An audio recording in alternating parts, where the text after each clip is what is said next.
What's up, Shelf Addicts? Welcome back to the Shelf Addiction Podcast. Today on Book Chat, we are doing another Book Talk Made Us Read It.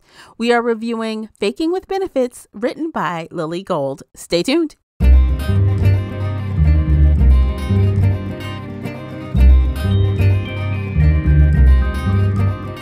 Hey everyone, I am your host, Tamara, and welcome back to the podcast. If you're new here, we're going to feed your shelf addiction with fun book conversations, bookish topics, and more.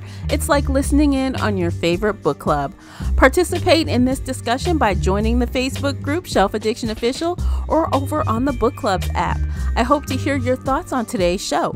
You can also find me and Casey on Twitter and Instagram. The links for everything I've mentioned are below in the show notes. If you enjoyed today's episode, please support the podcast by sharing it with some book nerd friends or on your favorite social media space. And don't forget to hit that like button and subscribe before you leave. That will really help me out, and I appreciate you for doing it. The uncut video version of this podcast is available right now over on Patreon. Join us there for exclusive videos, including after shows and more. So if you're interested in that at all, you'll need to come over onto Patreon and sign up. As always with Book Chats, we talk spoilers here, so you've been warned. Without further ado, let's begin. Joining me is co-host Casey from Heart Full of Ink. Welcome back, Casey. Hello. I'm so excited to be here. Hey. Today we are doing another installment of Book Talk Made Us Read It. Dun, dun, dun. We shall find out if this read was good or bad or worth the recommendation. So we're going to get going with our usual jargon and then we'll just jump right in. Yeah. So today we are talking about Faking with Benefits, written by Lily Gold, first published December 1st, 2021, self-published actually. No audiobook is available. So yes, I've read this one. No choice. The paperback comes in at 580 pages, which is really long, which it didn't seem that long when I was reading it, but I guess I grabbed it on ebook and it is available right now on Kindle Unlimited. So if you have that service, take advantage. So Casey, would you please share the synopsis? I will. Wanted. 3 fake boyfriends must be tall, ripped, and willing to teach me how to kiss. My name is Layla Thompson and I am undateable. Seriously, I'm 28 and I have never had a boyfriend. With my 30s rapidly approaching, I'm starting to lose patience. Lucky for me, I have 3 guy best friends who are all too eager to help hone my dating skills. There's Zach, the huge rugby player with a cheeky grin and rippling biceps, Josh, the boy next door with the sculpted jaw and calculating stare, and Luke, the silver-haired divorcee who also happens to be my old professor. After a bad date leaves me crying on their shoulders, the 3 men are determined to help me find a guy. Together, they agree to be my practice boyfriends and come up with a lesson plan packed with fake dates, make-out sessions, and classes on flirty texting. In return, I just have to make an appearance on their relationship advice podcast once a week. Easy. But as my lessons become more and more intense, we soon find ourselves getting in too deep. With every touch lingers a little too long, and every kiss ends in fireworks. It's not long before I realize that their friendship isn't enough for me. I want more. The guys have been teaching me how to get a boyfriend, and now it's time I put their lessons to the test. 3 times over. Bum, bum, bum. Okay. High level. Mm-hmm. When you first finished, what were your feelings upon finishing this story? I enjoyed it. I enjoyed this book. There were parts that annoyed me and parts that I would change, but overall, yeah, it was a good, solid book. A good read. Same. I liked it. Yes. I liked it. Although I did find some things utterly cheeseball and some things I did roll my eyes a little bit. That little stupid happy-go-lucky ending, but you know it was promised. It was so cute, though. Like, it was so cheesy It was kind of cute. It needed. But I'm like, well, it was fun. Mm-hmm. And then when you deal with the dramatics of individual relationship stuff, all these guys had problems. So many problems. They were... Right. So you have to deal with their drama on top of drama, on top of drama, teaching them how not to be assholes on top of that times 3. And then you got to deal with, you know, your own personal three things. Yeah. Yeah, your own thing and then 3 things. Yeah, it is a lot. That's just too much. Too much. Sorry. That's fine. It's overload. It is a lot. It is a lot. I can't imagine standing like with 3 dates at an event and this guy's holding my hand, this guy's got his hand on my waist, and the other guy's just kind of looming behind. It just looks like a whole lot of shit. It would be. I feel like that's the easiest part, though. Like, once they get into the bedroom, that's when it becomes too exhausting, you know? Because they're all just, like, waiting in line for her. I know. I'm like, when they were at, okay, so we're going to jump to, like, the end, y'all, if you haven't read this book. There's a scene, there's a wedding. So the twist of all of this is they went to one of her boyfriends. This is his ex-wife. Her wedding. And another one of her boyfriends, it's his brother marrying the ex-wife. Right. So they're all at this wedding. They make it this like little fun weekend. They get like the honeymoon suite for them with this huge bed. I'm like, good Lord. But they're playing these games with her. Yes. Silk sheets, the whole 9. But they decide to play this little game. And they put these, what are those, Benoit balls? Is that what they're called? What are those? Okay. So that she's walking around with these balls in her. Balls. And I'm like, Jesus Christ. So she's uncomfortable. She's kind of like wiggling around, and these guys are like having the best time. One guy want to make out with her and do a little something in the bathroom. The next guy wants to do a little something. The other guy want to do a little something. I'm like, Jesus, aren't you exhausted, bitch? I'm tired. I need a fucking break. Okay? And I mean, like, they went to town on her the night before. And she should be really tired and sore. Also, 5 balls at once is a lot. Usually it's like 2, maybe 3. But she had 5 up in there. And I was like, let me give some side eye here. I know. I'm like, I can't imagine. That would be extremely uncomfortable, I think. I feel like I would feel like I need to pee the whole time or something. Like, no. I don't think that's sexy. That's not sexy. That's uncomfortable. Again, maybe 2? This is not personal experience, but I feel like 2 would be the perfect number to have up in there. Right. Like if I had to guess, right? Because I've not used them either. So, I mean, I'd have to guess, but definitely not 5. Yeah. And I'm like, well, how big are these balls? Like, are they like, or marble size? No, they're bigger than a marble. They're a little bit bigger than a marble. I've seen them displayed. I have never bought one. I have never used one, but I've seen them displayed. And yeah, they're like a golf ball size? Or no, smaller than a golf ball. Like a larger marble, basically. I'm not putting 5 of them things up there. And then they're all connected with the, So anyway, I'm tripping. Like, she's these interludes, they were kind of spicy, but I'm like, damn, that's just too much. You just going round and round in circles. It never quits. Your situation must be like stretched out and exhausted. No, what can I say? At one point, one guy was like, oh, wow, she's still so tight after the other guy just like got through with her. And I was like, that's not how this works. Also, you don't really need to comment on the tightness. I can't. This is why, personal preference, I like the swords to cross. I like man on man act. Like, it would give her a break. It would let them have some fun. And, you know, she could sit there and recuperate instead of them just like sitting in the chair. I'm like, Zach, you need to get one of your homeboys for the butt, the butt stuff. Okay, exactly. If you're into it that much, hook up one of your boys. Don't come over here. Yeah, like, no, I'm not doing all the fucking things. Come on, I'm not doing everything. But she loved it. She loved it, but. Yeah, personal preference. There should have been some more mixing. Absolutely. And this was my first reverse harem read of this. Right. This is my very first reverse harem read. And I just, it blew me away. I'm like, that actually was a good thing this was not on audiobook. Because I would have been like, oh my God, don't let anybody hear this.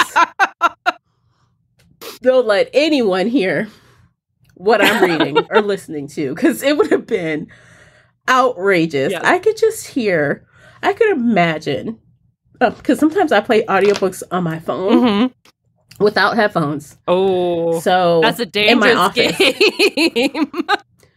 I'd be trying to mute it, and Kevin be here. He listen. He down the hall. He'd be like, "What are you listening to?" Nothing. Absolutely nothing. Don't worry about it. Oh, goodness. So, yeah. All good that there's no audiobook. Trust me, you don't need it. You don't want it on audiobook. Okay. So let's talk about more stuff that we liked about the book. I know when we first texted about it, you were like, oh, I kind of, hope there's actual story here. Did you get enough story to make you happy? Yes. There was a lot of character development and a lot of plot line. I just wish there had been more. So one of my issues with the story is that she wanted them to teach her how to date. And they only kind of really did that once, kind of twice. They didn't, once they started kissing, they just went straight to sex, and it was all about the sex.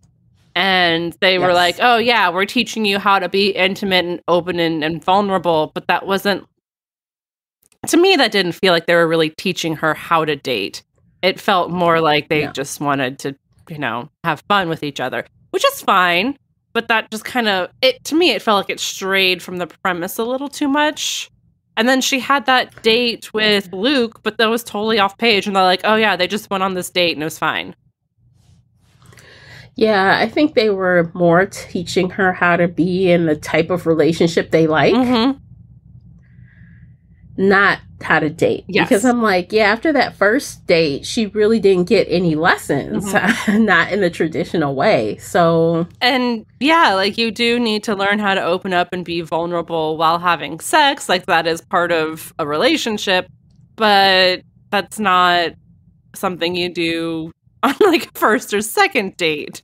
That's, down the road. That's not going to help her get past her first date syndrome-itis. I don't know what to call it. Right.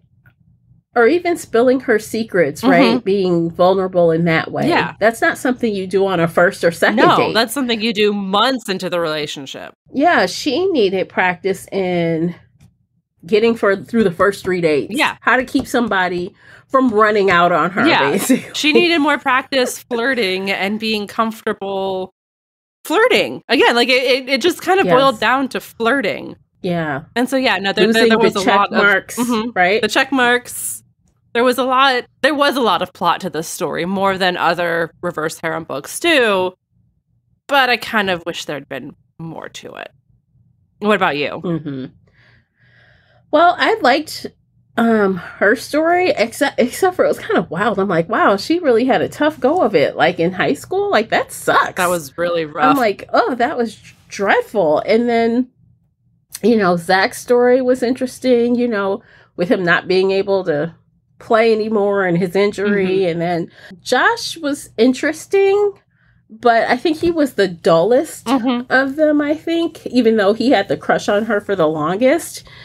And Luke, he was so annoying because it's he could not, and she was annoyed by him as well at first, because he couldn't get out of his head about being her old professor by a lot of years. This wasn't last year. No, it was over a decade ago, or a decade, because it was the 10-year reunion. Yeah.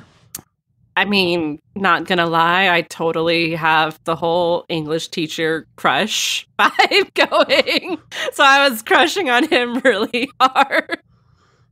But he needed to pull his head out of his butt. Come on.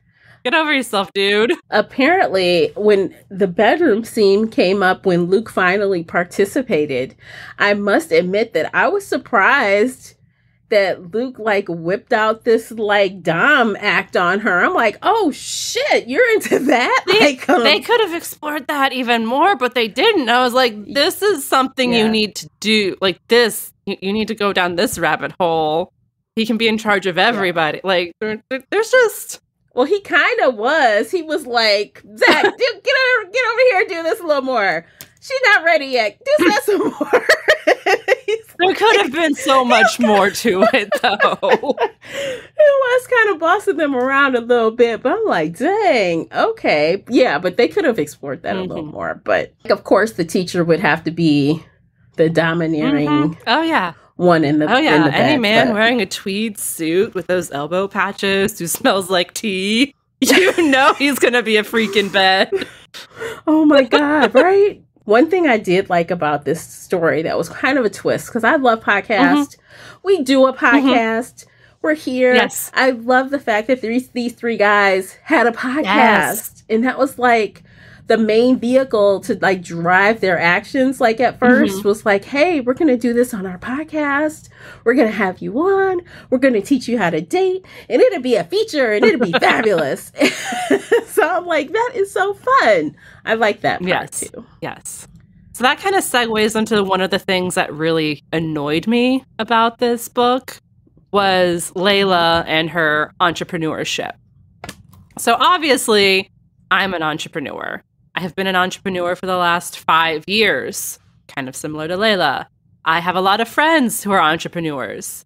And while I understand why the author made these choices, she made Layla like incredibly independent to the point where she was literally the only person working for herself. She had her seamstresses, but she didn't have anybody else working for her. And that bothered me so much because you cannot get very far in your business if you're the only person doing it. And like, I know she had to be so independent that she couldn't even have an assistant, but she didn't even have an IT person. And at that point, like I had to put the phone, like I had to put it down and roll my eyes and just like, good fucking God, no. It's like she already had thousands of followers. She already had, before the influx.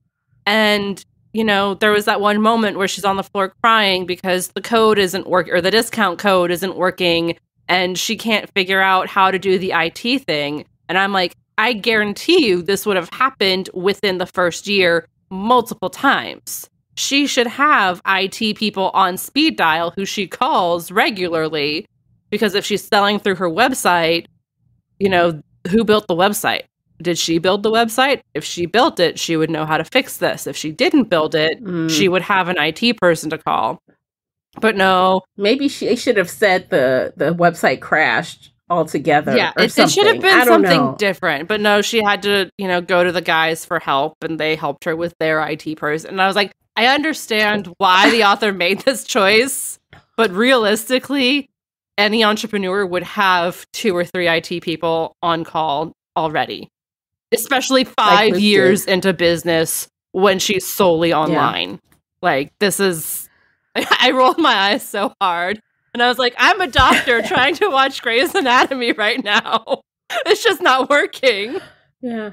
Yeah, I get it. But the thing is, she didn't even go to them. Luke came to her because she was upset.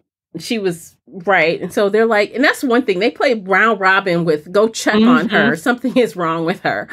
All the time. So he comes and he's like, what's wrong?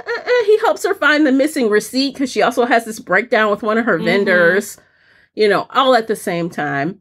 And he's like, oh, I can give you my IT person. Yeah. I can tell. Like, I understand that moment. Yeah. But it just... Mr. Fix It. It annoyed me so much that I had to put it down and just walk away for a minute. I was like, I understand the reasons, but good God, this is just... No, I have my own IT people on speed dial who I call all the time. And I was like, this is so not real life. Anything else about her business did you find not accurate? I mean, again, the fact that she's doing it alone for 5 years.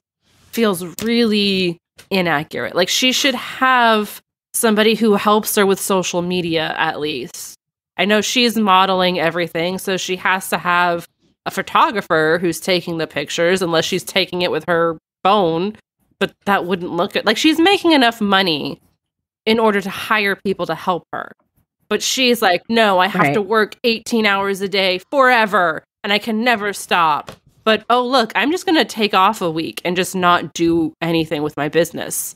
And I was like, excuse you, you can't be 18 hours a day and then suddenly go offline for a week. Nothing. Like, that's not, you need to set your business offline, or, you know, have somebody else running social media, or have somebody checking your email. Like, you can't have it both ways. Well, that's because she started getting 3 dicks. Who gets 3 dicks? She's exhausted. I know. That's why she needed to have other people on her team.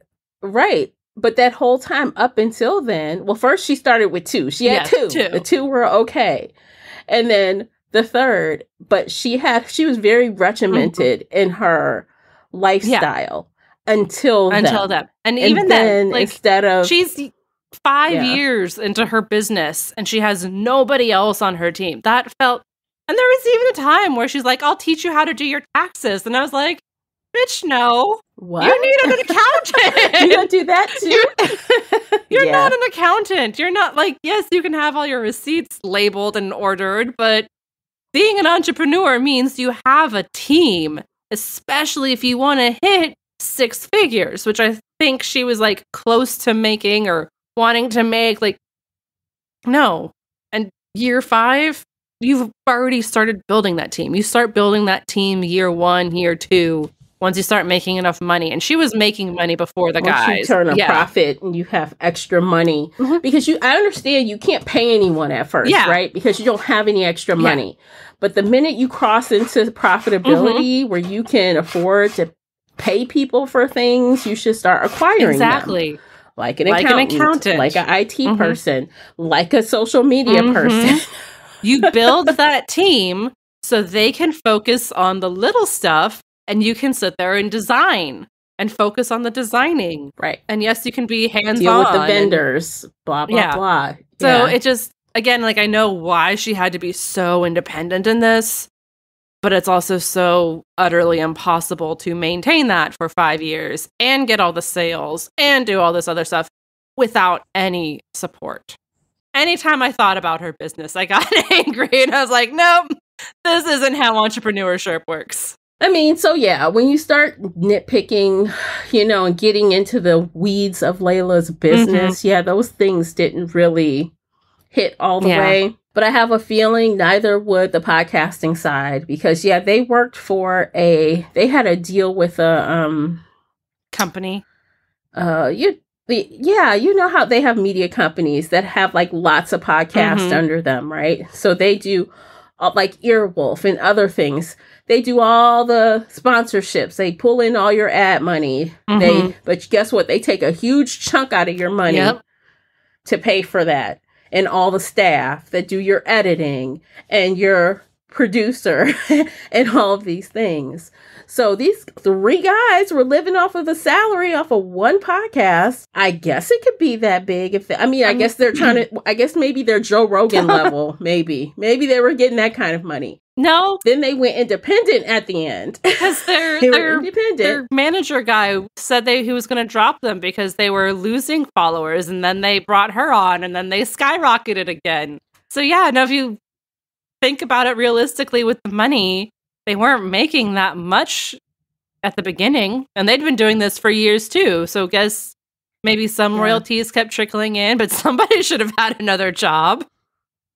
Yeah, who's working? Nobody. Who's making money? Nobody was working. That's what I'm like, can you support 3 dudes off of the money you're making on this podcast? Like, you guys supposedly live in a really nice apartment. What is it? Suspension of disbelief, right? We're supposed to believe that they all got the money. They all have money. Her business is fine. She can run everything by herself for 5 years and then just go offline for a whole week. It's fine.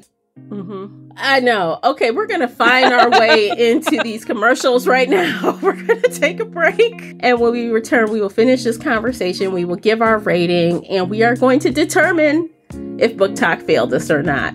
Stay with us. Today's episode is brought to you by the Shelf Addiction merch store.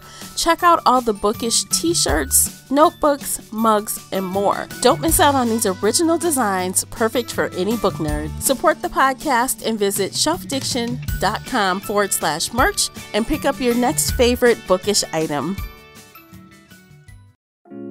All right, we are back, guys. We are going to continue talking about faking with benefits, which, by the way, I get the whole title, right? Because it's fake dating with sex. So I get how that ties in. Cute. Great. Cute. The cover, meh. Okay. Let me just say, when I was scrolling this group, how I found this to begin with is this Book Talk group on Facebook, of all places. Book Talk on Facebook. How much sense does that make? But it was a Book Talk group on Facebook. And they were talking about how, look at this cover. Don't be fooled by this cartoony cover. It's a lot juicier and sexier than this cover makes you think. Mm-hmm. And I would agree with that. If I saw this cover, I'm getting like romance vibes, but not good sex vibes. Mm-hmm. Mm-hmm. So I think the author did herself a disservice with this cover. And her saving grace are people saying it's more than this cover. I want to do a little research into this because when I just went on Goodreads to, say I read this, I found an older cover. And this book was published in December 21, so 6-7 months ago, however long it's been. And it was a sexy cover with half-naked dudes, like... Oh, I see not it. Cartoon cover. I see it. So I think... she must have rebranded in the past couple of months and decided to see if she could try and get people with this hook. Like, it looks really cute, but I swear it has sex. And everyone's like, okay, let's give it a try. Whereas before it was just like, okay, this is an every other kind of sexy book thing. Yeah, because on the bottom, there's a picture of a woman and a man kind of hugged up. And on the top, there's 3 men with their chest, with 6-packs sticking out. And the shirts are torn open. I'm like, yeah. Okay. So, interesting change to go from that to this cartoony one. Yeah, definitely. I had a good time with it. I wouldn't have minded a little bit more color. Like, can we get a friend or a sidekick or anybody? I don't know, something. I mean, technically Josh is half Asian, but that's so I know. Like, that's a drop of diversity in this. And it was mentioned once and you never hear, that's it. Yeah. No. Like it was very white. It was. I know. And the photo, the cartoon photo, actually all of them look it's all very white, all of it.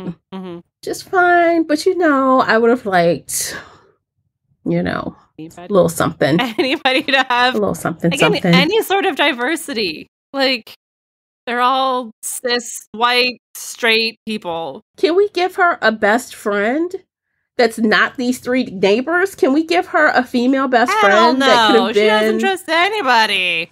She's totally reliant on these men for every aspect of any relationship ever.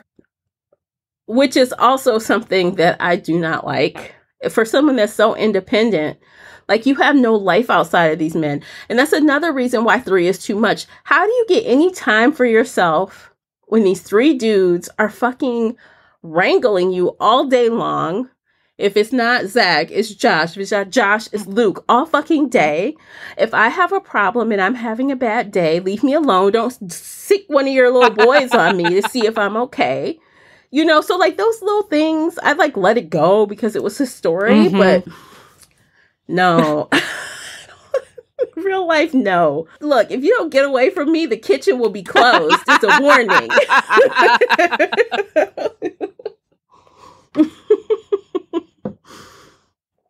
I don't know. That's just, if I want to nitpick, it would be that. Like, she has no life separate from them. And even before they started dating, like when they were just friends, yeah, she was friends with them. But when she would go running, she would literally just listen to their podcast. And it's, again, her entire life kind of revolved around her business and them. And every free moment was spent with them. And then all the other moments were spent on the business. And she had nothing else to her life. She had no friends. She had no family or support system or anything. So yeah, that's a... And then you wonder why she could not talk on a date. You have nothing to talk about except your business and the asking questions to check off the list to make sure the guy can provide you a baby by a certain amount of time. Yeah, right? That's it. I just met you, but I want to get married in the next 2 years. Are you down for that? Like, have you never... Again, she's been on 120 dates, and that's still her opening line is, I want to get married. Which makes her very dumb. 120 dates, and you haven't learned yet? You haven't changed anything? Again, like, if she's that bad, they really needed to focus on the first date and practicing how do you talk to guys. I kind of wanted them to, like, maybe set up a fake profile, or not a fake, a real online dating profile for her and, like, literally coach her through texting people and helping her, you know, on a date with a guy, and they could be in her ear and be like, no, don't say this, or don't do this instead. But that would have made the book way too long.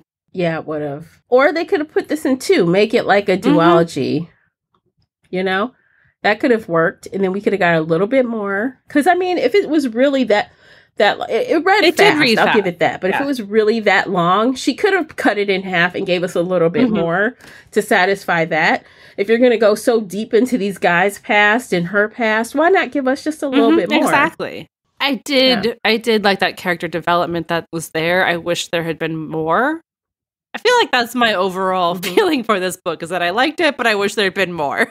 Definitely, because if it was a duology, let's just say, I would have picked up the second book. Absolutely, yeah. I would have, because the sex was good enough. I mean, I was interested enough, so it was well balanced, right?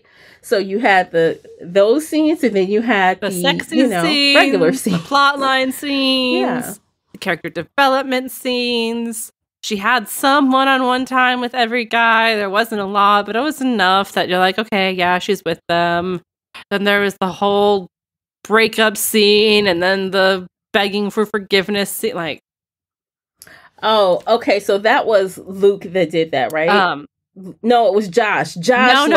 Josh is the only one who stayed. It was it was Zach who did that. Zach, the rugby player. Oh, okay. Who has the dead fiance. Okay, that's right, because his dead fiance.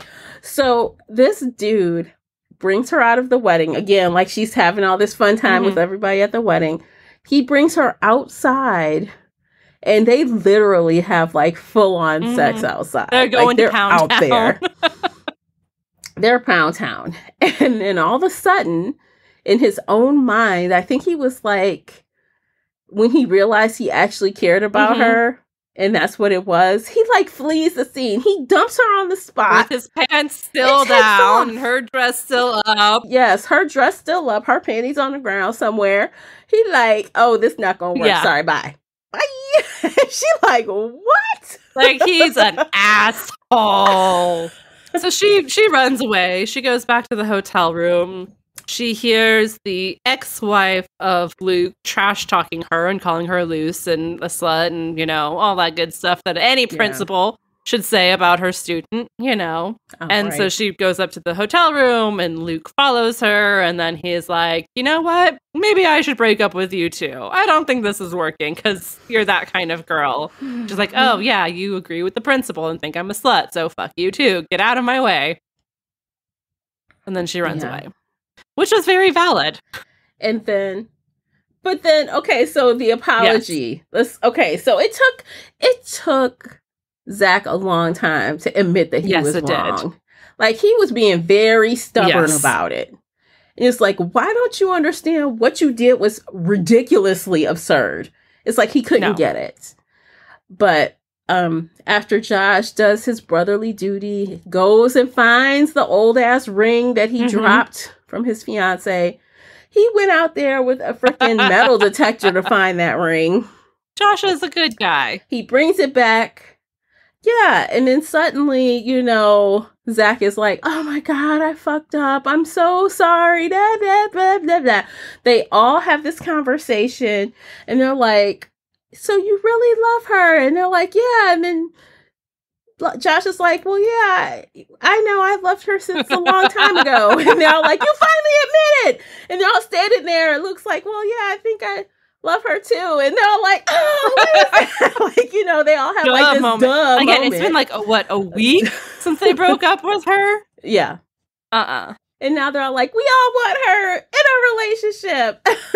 So they go on this long marathon of a podcast, a live broadcast, and they are spilling everything, telling all the stuff they did, what their responsibility was. It wasn't her fault because, of course, all their fans blame her. Yeah. She's the hoe that cheated on them. Even though, and did all this this stuff. whole time she's like, I've been fake dating all of them.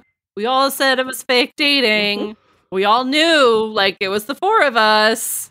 But no, she's the hoe. She's the slut. She's the easy one. Yes. All because Luke's ex-wife was angry. She was a little jealous, I think, of her. So she posted a photo of her getting busy, like getting in these little situations where like, oh, what is she doing? She's snapping photos and posting that shit to Twitter. Like, girl, what? What are you doing? They do this apology and they keep like hashtag get Layla listen or something. It's yeah. And then suddenly everyone's texting her and messaging her, turn on the podcast, turn on the podcast. So she hears the podcast and just comes running, basically. Yeah. I'm like, oh. No.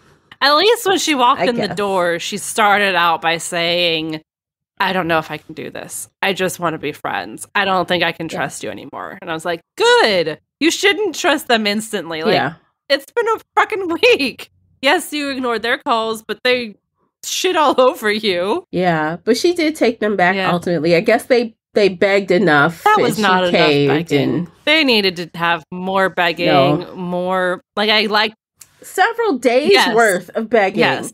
Like, we can have first contact, but you're going to be chasing me for a minute trying to get me back. I'm not going to just take you back.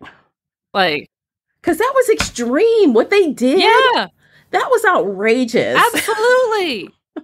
And she even said at one point, like, I can forgive you as a friend, but I can't forgive you as a girlfriend. And I was like, yes, I can understand why you did this. I understand why you fucked up, but I can't trust you. And like, that was very valid, but nope, she instantly forgave them and they're all together and happy. And yeah.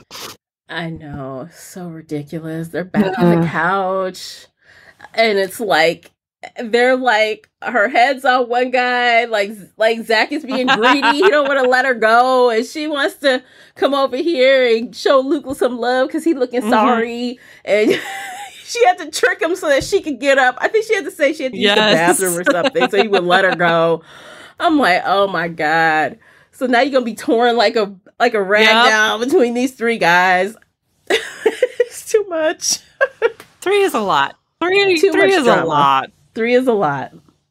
Yeah. It is. But the minute you make it into a quad relationship, that's a whole nother... And then at the end, they get friggin' married and everybody's super happy. Now they're going to start making babies. And I was like, oh, God. Okay, so this is my question. Who do you think is the one legally married to her? Because they can't all be legally married to her. I would say Luke. Who do you think she legally married? Luke? My guts, I want to say Luke, but it might be Josh, because Josh was the one who was obsessed with marriage and wedding, and he kept everybody's invitations, and he always wanted to have the happy marriage because his mother didn't. So it might be Josh. Yeah.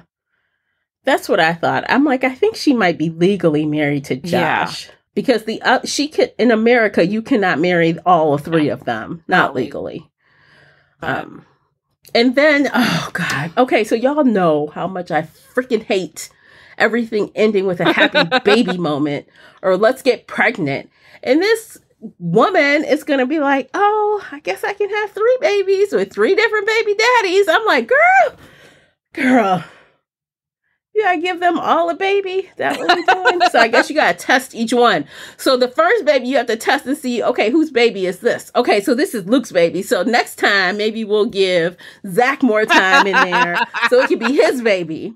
I was thinking, you just start at the beginning and one guy does not wear a condom and everybody else does wear a condom. Or that, yeah. And then you still want to test it to make sure because, condoms aren't always 100% effective, but... Yeah. Yeah. No, I was annoyed by the baby epilogue too. I was just really grateful that it wasn't happening yet. Like they were just mentioning it. I was like, thank God she's not pregnant yet because I don't want to see that. But the baby epilogue. What a fiasco. Okay, you can be baby mama, I guess, to 3 guys. You do you. No. But that's going to be exhausting. And then you got 3 babies to run around because these 3 dudes ain't doing shit. No offense, gentlemen. But let's be honest. When women have the baby, the women do the raising. They do most of the rearage. There are some exceptions. I'll give you that. There are some exceptions. But generally speaking, it's the mother. She's supposed to run her own business by herself because she won't hire an assistant and raise these 3 babies while they just sit around and do their podcast. Like, yes, that's a business. And then fuck 3 men at the end of the day every day. Fuck that. There are not enough hours in the day for that. I cannot. That is the craziest thing about this book. I just can't. But that's why it's fiction. That's why it's fiction. All right, let's rate this thing. Are you ready to rate it? Okay, I'm ready to rate it. Can we go first? Yes, please do. Okay. So, overall, I did really enjoy the story. I think I would suggest it to anybody who's never tried a reverse harem book before. Like, this felt like a very easy way to try out a group relationship. Because it was sexy, but it also had a lot of character development and plot to it, so it wasn't, too overwhelming. Mm-hmm. I wish there was more to the plot. I wish some other things had changed a bit, but overall, I really enjoyed it. So I'll give it 4 stars, 4 out of 5. Okay, we match on our ratings. I gave it a 4.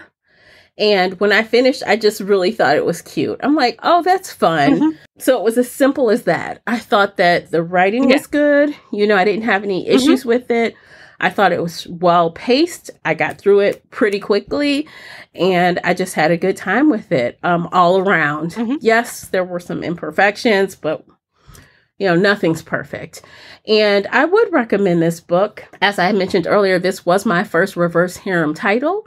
And I think it's a good gateway book. I think I will read more, but with less men. I don't think I would read another 3-man harem. But can you have a 2-man harem? Oh, reverse? Oh, yeah, that's called Menage. Oh, yeah. I know a bunch of those. So they're so much better. Menage. Okay. They're easier to handle. Okay, so I guess you need 3 to be a harem, right? Is that it?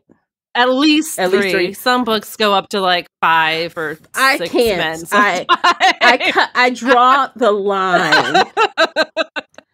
I draw the line because that's just too much of a workout for the body, and I don't know how that's fair.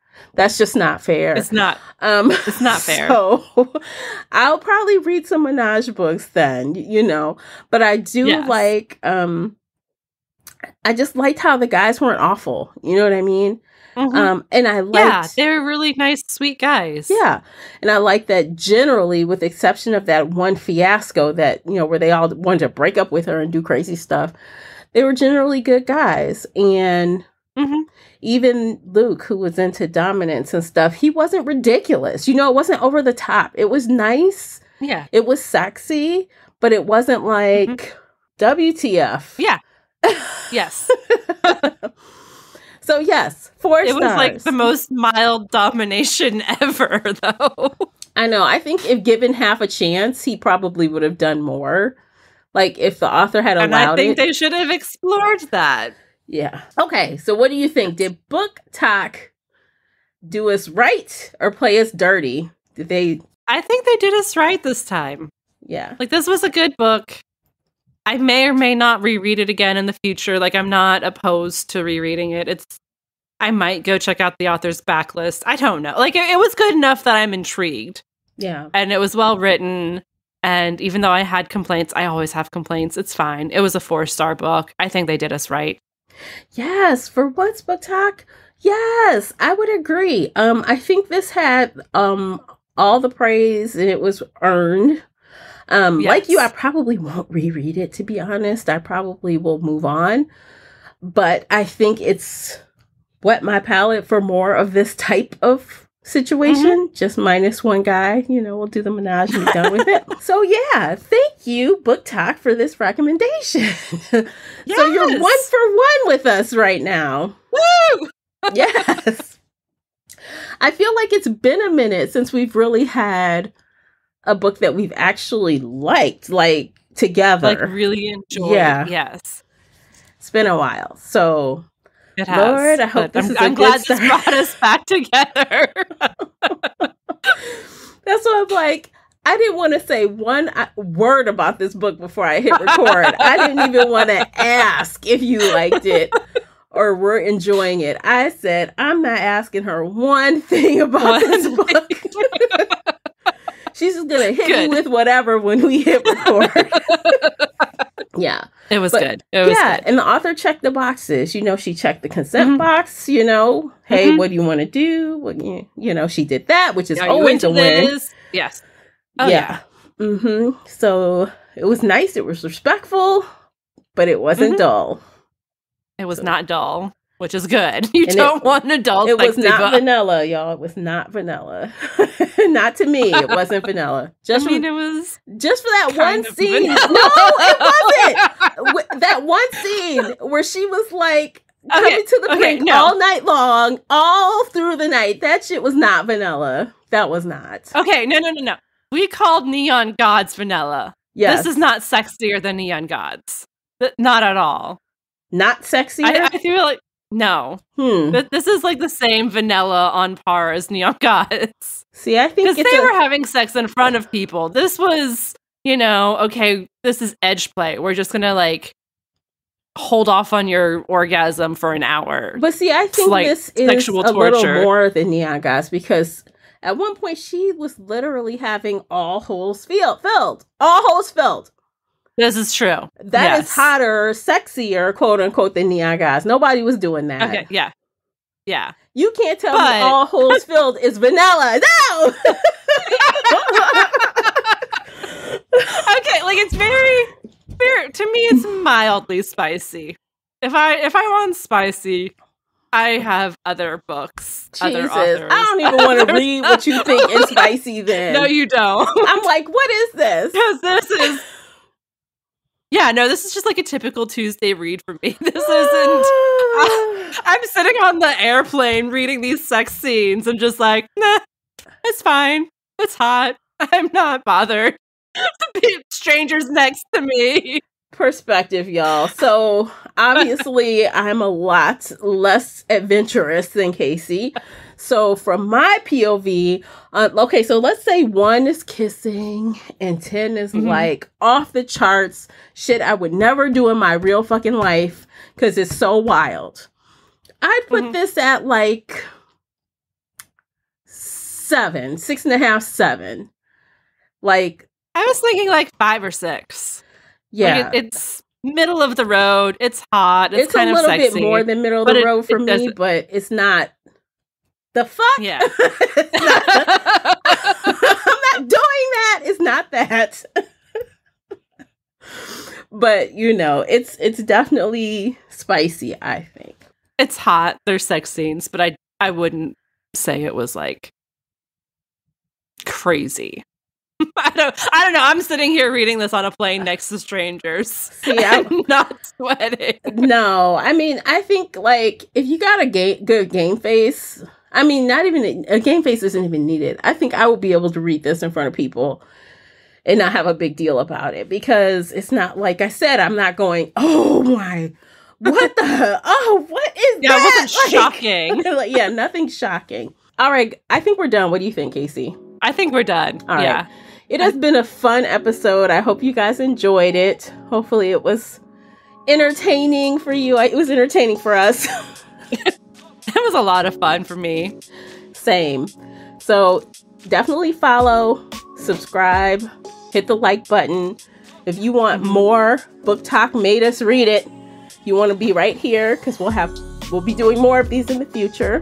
And Send us your recommendations. Send us your TikToks. Tell us what to read. Yes, tag us on TikTok and say, hey, read this one. Or send us a note. Join Shelf Addiction Official. Yes. Talk to us over there. Or on the Book Clubs app. The link for both are in the show notes. You can find us using the links in the show notes. And we'll catch you guys in another episode. Until then, happy reading. Take care, guys. Bye, everybody.